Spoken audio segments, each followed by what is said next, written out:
So you were in the military? That's right, yep. What made you want to get in the military? I would say, I mean, I grew up in a family that most of the men served. That had a lot to do with it. I was always into history, and that was a big part of it. Patriotism, though that's kind of waned as of lately, I'll say. Yeah, but, it's a hard time to be a veteran, you know. Speaking as one as well. Yeah, okay. Yeah, I mean, it's different, right? Yeah. But yeah, that was a big part of it. It was just something, and I knew with like everything going on, if I never did it, I'd regret it. Yeah. And I was like, you know, that's not something I want to live with. So that was. How many years were you in? Just 4. Just 4. I did just 4 as Yeah. well. What branch? I was Army. Okay. Yep. Sorry to hear that. I'm a Navy guy. You know, I tried to go to the Navy. They wouldn't take me. Yeah, I got in a lot of trouble when I was younger. Okay. The Army was the only one that would take me. I wanted to be in the Army mainly anyhow. The only reason I even kind of considered the Navy was my dad's a Navy vet. Okay. And when I was joining, I originally tried to join when I got out of high school. My parents talked me out of it. I ended up going to trade school. Then 9/11 happened. I was like, I want to do it. And I ended up getting in some trouble, pushed that back again. So I was almost 20, or I was 25 when I joined. Oh, wow. Yeah, so, but I talked to the Navy. They were not, you know, I'd been in a little too much trouble for their liking. But honestly, I talked to the Navy more so because of my dad than anything. But I went into the Army, did what I wanted to be, a combat engineer. That's what I did. That was, you know, being kind of a history buff. The engineers were always the guys that were first in, blowing shit up. Yeah, and that's what I wanted. taking down bridges and stuff. Yeah, and so that's what I wanted to do. You know, I wanted to be the guy that was, you know, clearing the way, leading the way. Fits my personality, I guess. Yeah. Or did, at least. So, I mean, there was good opportunity, too. You know, they paid off all my student loans. I got, like, a significant signing bonus. And it was just, I mean, I pretty much got most of what I wanted when I went in. Where'd you go to basic? Fort Leonard Wood. It's called, for engineers, it's called OSIT, One Station Unit Training. Oh, really? Okay. So your drill instructors, drill sergeants are the same all throughout basic and AIT. They're combat engineers as well. Okay. So you do 16 weeks and it's everything. It's your basic, your AIT, all wrapped into one. Yeah. So yeah, and then after that, you go to wherever your duty station. Yeah, so where was your first duty station? Fort Hood, Texas. Okay. Yep. What'd you do there? I went to Austin a lot. Yeah, I hear that's a cool It's a really cool city. Went there, went to an engineer unit. They, you know, just really you're training up to go to Iraq. Because that was when I went in 05, got to my duty station in 06. And, you know, that was right in the heart of the Iraq War. So you just go there and, I mean, you're training up most times to get ready to go. I went in as an E4 too because I was a college grad. Nice. And again, because of my past, I wasn't able to become an officer, so I went in and enlisted. But it worked out well for me, you know. I mean, I got promoted quickly to become, you know, sergeant and become an NCO. So I was treated a little differently, being a college grad, being a little older. I mean, it helped. Honestly, I don't know, being 18, if I would have been quite ready for that. I think being older was, for me, a big benefit. You know, you saw things. You know, I kind of had a lot of the kid shit out of my system at that point, you know. Yeah. So I think for me, it was definitely beneficial to go in as a. What did you do when you got to Iraq? Well, first you go to Kuwait, and then you train up there for like almost 3 weeks. And then we went to Mosul, which at the time when I was in Mosul, that was like the hot spot. I remember when that was, yeah. And we had no idea. Like, you don't know until you get to Kuwait, like where you're actually going over in Iraq. Like, they don't tell you that. Yeah, you have no idea. And like, there was a lot of rumors like, oh yeah, like where we're going, it's not going to be that bad. And they're just feeding you lines of shit. Like, where we were going was by far like the worst spot. Like, I actually found out some statistics afterwards from people that I served with that, I mean, where we were at, 89% of the year there, or 15 months we were there, 89% of like the significant actions, which could mean anything, like, you know, car bomb, IED, just small arms fire, whatever, really doesn't matter. call them SIGACs, significant actions. 89% of them in Iraq were in our area of operation. So it was pretty nasty. And we were on what they call a route clearance team. So we went out with, you've heard of EOD being in the Navy. Actually, we went on missions with Navy EOD sometimes. But we would take EOD, we would escort EOD. We would actually find the IEDs. Okay. And then EOD would come in and either, sometimes they'd just take them for intel. Other times they would blow them in place. That was the lion's share of my mission set when I was over there. And when we first got there, we were finding, Christ, on average 3 to 5 IEDs a mission, and that was on average. Right. And yeah, and a lot of times they're finding you. You're not you're not really like. I mean, it's interesting too because people are like, well, how do you do that? It's you drive down the road real fucking slow, and you're looking for indicators. So if you're in a city, you might look at like the telephone utility poles. They might paint lines on them because they're using them as like sight posts. Oh, right. Just like aiming down the barrel of a rifle, where you have the sight post at the end. It's the same thing. They're just doing it with explosives. Wow. So Really? yeah, I mean, you got to hit your target somehow, right? Yeah, I guess. So it was. I mean, that was. You're looking for disturbed earth. Also, good indicators when you're in a city area. Mosul is about the size of Baltimore, I think, is equivalent around that size. Okay. It's the second largest city in Iraq. Another indicator is when everybody, if you're in an urban area, when everybody starts leaving, Yeah. that's usually a good indication that shit's about to hit the fan. That's when they call it the pucker factor. That goes up pretty high. Yeah, I mean, you know it's coming. Yeah. I mean, because the shops start closing their windows and doors, and everybody scatters like the roaches when the lights come on. But It's got to be interesting, the human experience that you brought back with you, like relating with the culture that was there and coming back. big time, yeah. It changes. I think that honestly, war is one of those things that, and I hate saying this because it's one of those things where it's like, but you don't really know unless you've done it. And I hate saying that because I feel like that kind of minimizes shit that other people go through. And I feel like we do that too much. Like, people are always trying to minimize someone else's shit, Yeah.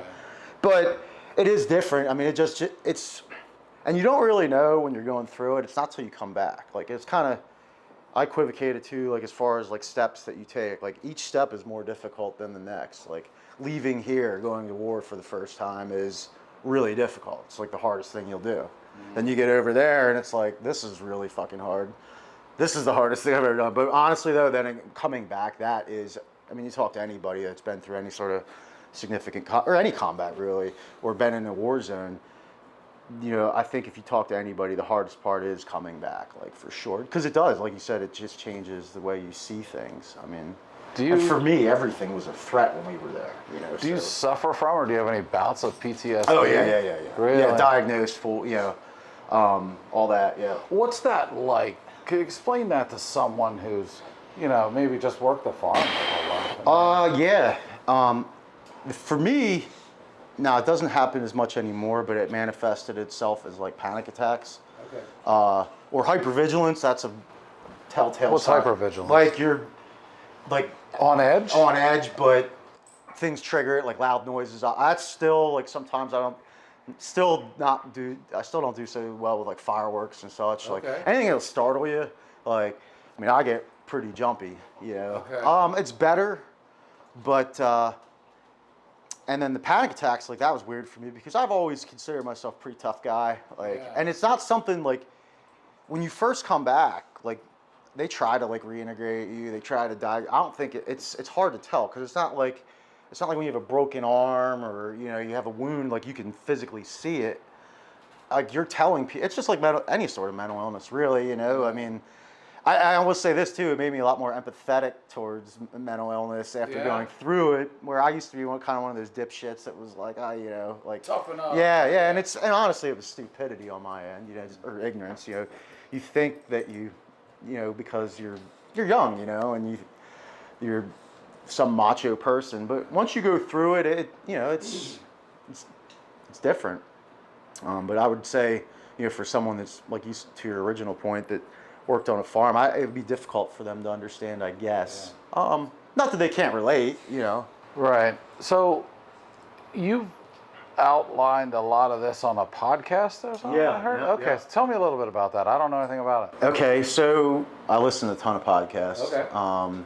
Audio. I mean, I just told you the way I drive for work, so I mean, you can only listen to so much music. And Yeah. plus now with like the way you're able to consume all those different types of media, I mean, I find it like, I mean, it's just an excellent resource. You can hear all kinds of, I mean, there's so many podcasts and books out there to listen to. There's so many, you can pretty much listen to anything about anything and learn. Yeah. For me, I've always enjoyed doing that sort of thing. I was listening to a true crime podcast. I became a Patreon subscriber to it. I'm not familiar with that at all.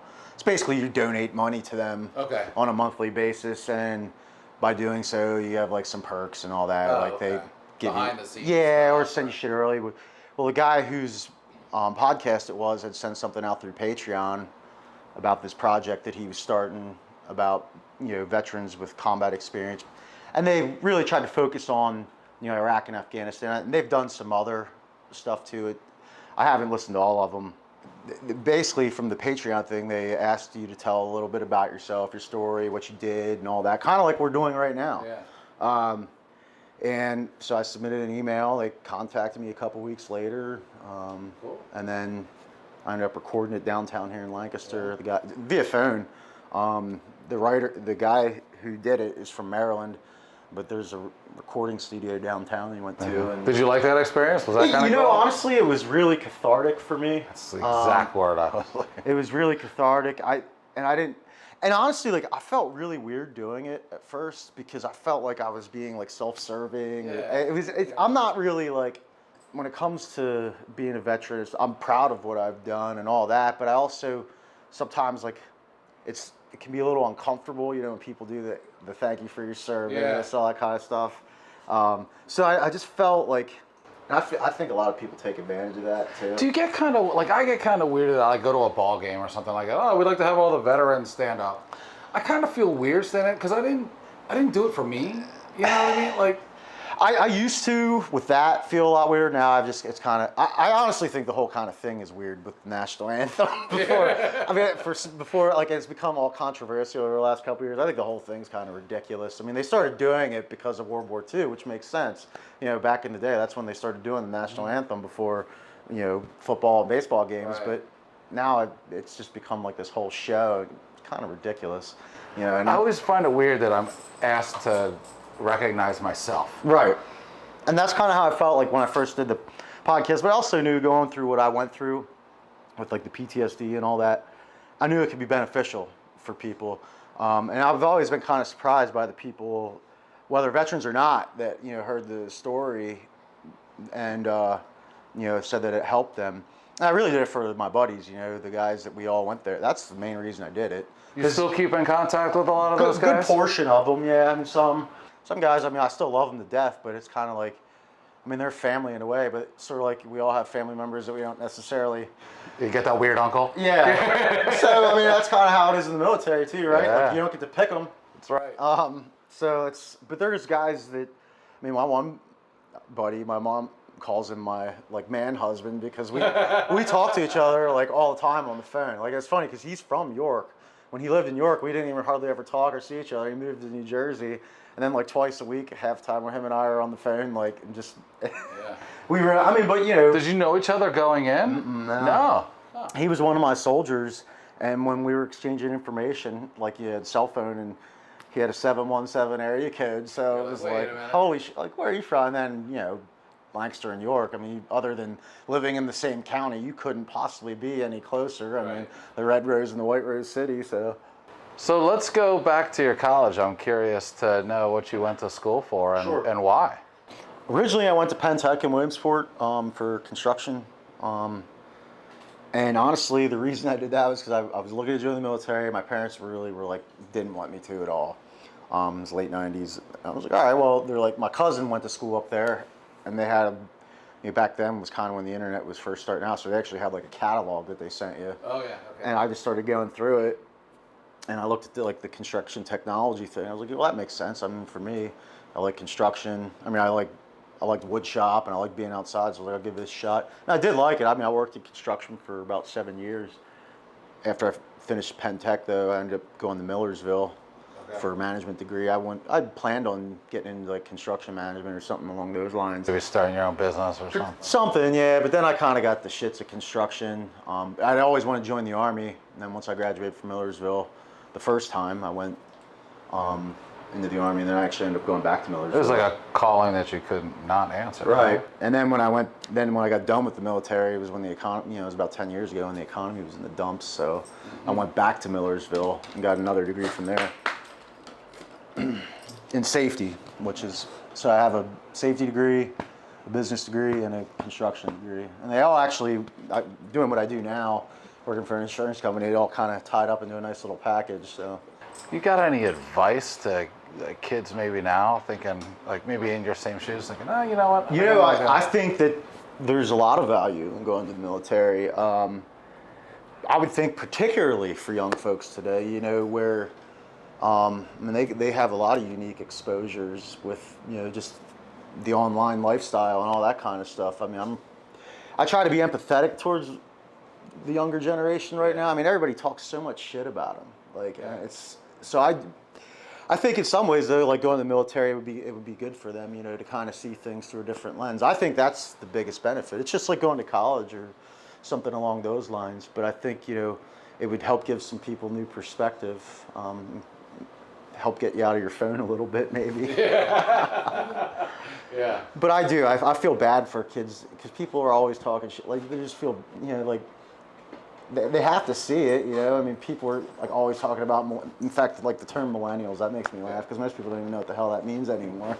Like they call young kids millennials that aren't millennials. Yeah. Like it's become a watered down message, just about anything else really.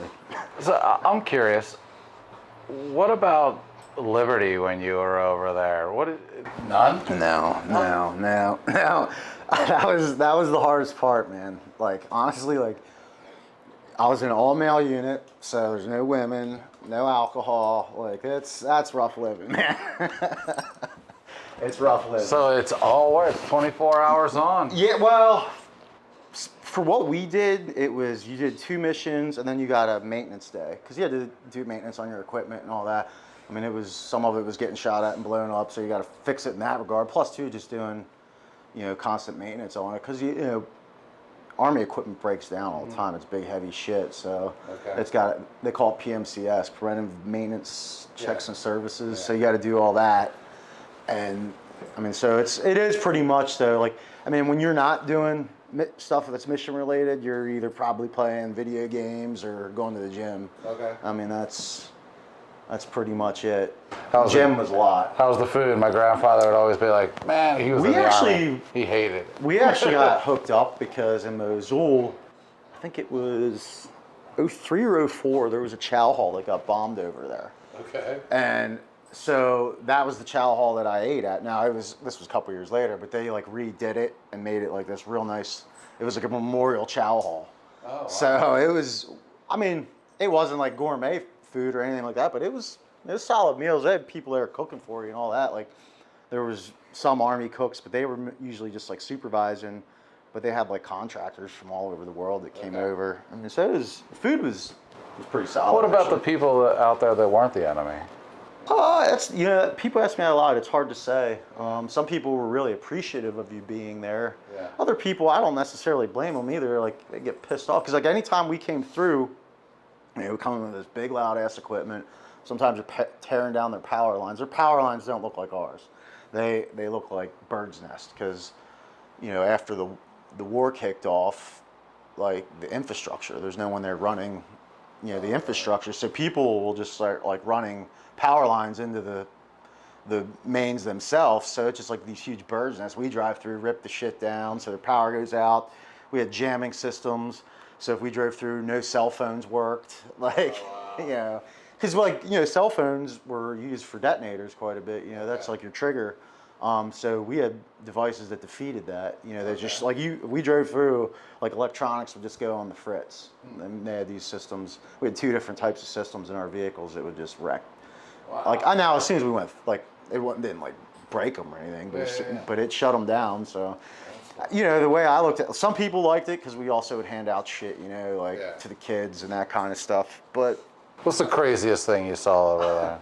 I mentioned in my podcast, the craziest thing I saw was a bus getting blown up. I mean, that was by far, like, that was my first mission. So. An occupied bus? Yes, Oh. yeah. I mean, it was pretty nasty. But I saw, I mean, I think too, like, I mean, I may have seen crazier shit, but when you go outside of the wire for the first time, and that's the first thing you see. I mean, a lot of times I think, now, for us it was a little different because we were constantly targeted for like the first 6 months. We went outside the wire, if we didn't get contact, it was weird.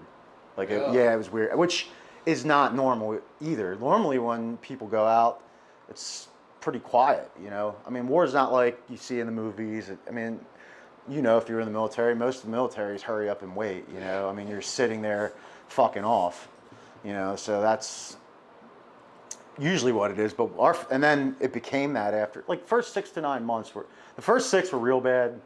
The first 9 were, in totality, were really bad. But after the first 6, like, the next 3 were pretty bad, but they weren't nearly as bad as the first 6. And then, like, the last 6 months we were there, we kicked the enemy's ass pretty good.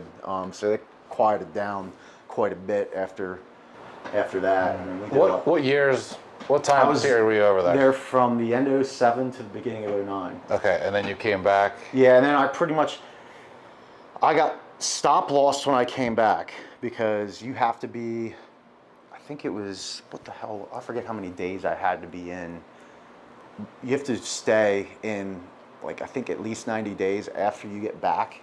Oh, really? Yeah, because you got to go through all of the, like, mental eval, all kinds of shit. Like, the first 2 weeks when you come back, I mean, you're just going through all kinds of different, like, evaluations. I mean, a lot of it physical, you know, I mean, you go to the dentist, all that kind of stuff. Doing more shots. I mean, you were in the military, so you know how many shots you get.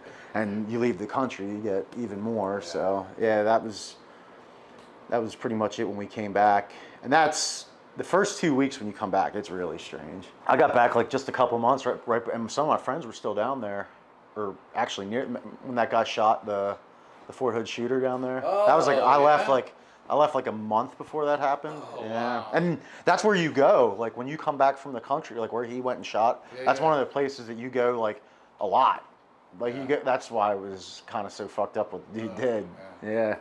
In your podcast, you mentioned something about a smell. I just said the smell is what makes it real. You know. Yeah. And plus, like, smell triggers memory, you know, that kind of thing. But do you find that smell here? No, hell no. It was. You've been driving down the countryside. No, you've never smelled the most. I mean, it's the most god awful shit smell you've ever smelled. Oh God. I mean, now I'm thinking about it, it makes me want to gag. But I mean, it's one of those things. Like, it's what makes it real. Like, you can see all the most, like, fucked up shit on TV. Yeah. And blood and guts and all that, and it's crazy, it's gross, all that sort of thing. But when you're there and you see shit that's fucked up, and then, like, you're like, wow, this is real. Like, the burn, whatever it is, you know. I mean, but yeah, it's what makes it real.